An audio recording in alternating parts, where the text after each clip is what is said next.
ತುಮಕೂರಿನಲ್ಲಿ ಸರ್ಕಾರಿ ಜಮೀನು ಸರ್ವೆ ವೇಳೆಯಲ್ಲಿ ವಾಗ್ವಾದ ಏರ್ಪಟ್ಟಿದೆ. ಪಿಡಿಒ ಮತ್ತು ಒತ್ತುವರಿದಾರರ ನಡುವೆ ನಡೆದಿರುವಂತಹ ಮಾತಿನ ಚಕಮಕಿ ಇದು.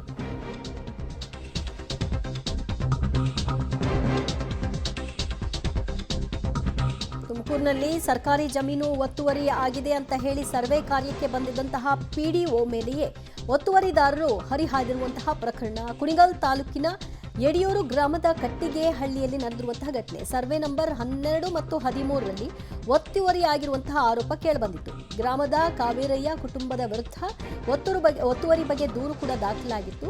ಸರ್ವೆ ಮಾಡಲು ಬಂದಂತಹ ಕಗ್ಗೆರೆ ಪಿಡಿಒ ಭಾಗ್ಯಲಕ್ಷ್ಮಿ ಅವರು ಮತ್ತು ಸರ್ವೇಯರ್ ವಿರುದ್ಧ ಹರಿಹಾಯ್ದಿದ್ದಾರೆ ಕಾವೇರಯ್ಯ ಕುಟುಂಬಸ್ಥರು.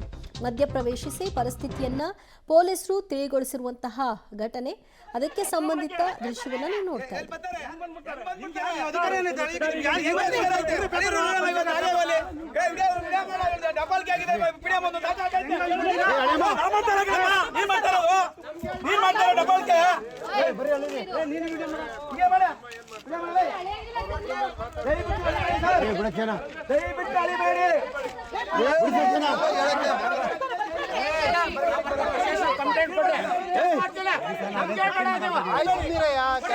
ಪ್ರೆಜರ್ ಆಗ್ತಿದ್ರಮ್ಮ ಫೋನ್ ಮಾಡಿ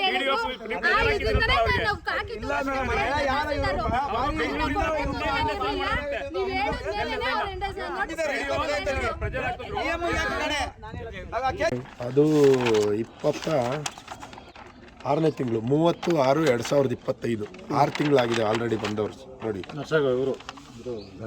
ಗಂಗಾಧರ್ ಗೌಡರು ತಾಲೂಕ್ ಸರ್ವೆ ಅವರೇ ಬಂದು ತಹಸೀಲ್ದಾರರು ಅವ್ರಿಗೆ ಆದೇಶ ಮಾಡಿದರು, ನೀನು ಹೋಗಿ ಅದನ್ನು ಸರ್ವೆ ಮಾಡಿಕೊಂಡು ಅದು ಒತ್ತುವರಿ ಆಗಿದೆಯೋ ಇಲ್ವ ಅಂತ ನೋಡಿದ್ರು. ರಿಪೋರ್ಟ್ ಹಾಕಿದ್ದಾರೆ, RIVI ರಿಪೋರ್ಟ್ ಹಾಕಿದ್ದಾರೆ, RIVI ರಿಪೋರ್ಟ್ ಹಾಕಿದ್ದಾರೆ. ತೆರವು ಎಲ್ಲ ನೋಡಿಲ್ಲ. ಅಲ್ಲಿವರೆಗೂ ಏನು ಮಾಡ್ತಿದ್ರು, ಇವತ್ತು ಬಂದು ಕೇಳ್ತಿದ್ದಾರೆ ನಮಗೆ ಸ್ಕೆಚ್ ಕೊಡಿ ಅಂತ. ಸ್ಕೆಚ್ಚನ್ನು ಯಾರು ಕೈಯಲ್ಲಿ ಕೊಡ್ತಾರಾ? 6 ತಿಂಗಳಾಗಿದೆ. 6 ತಿಂಗಳವರೆಗೂ ಇವ್ರು ಯಾವ ತಾಲೂಕು ಆಫೀಸ್ಗೆ ಹೋಗಿ ತೊಗೋಬೋದಿತ್ತಲ್ಲ ಇವರು ಸ್ಕೆಚ್ಚನ್ನು. ಅವತ್ತು ಬಂದು ಸರ್ವೆ